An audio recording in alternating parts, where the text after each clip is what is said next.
Hi எல்லாருக்கும். எண்ணெய் கத்திரிக்காய் எப்படி செய்யுதுன்னு பார்ப்போமா? அதுக்கு நான் ஒரு 2 டேபிள் ஸ்பூன் நல்லெண்ணெய் எடுத்திருக்கேன்.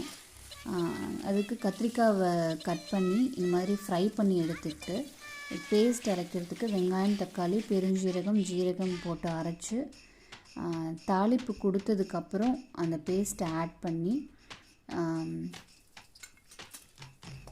ஃப்ரை பண்ண கத்திரிக்காயை ஆட் பண்ணி குழம்பு மிளகாத்தூள் ஒரு 2 ஸ்பூன் நான் போட்டிருக்கேன் இந்த குவான்டிட்டிக்கு.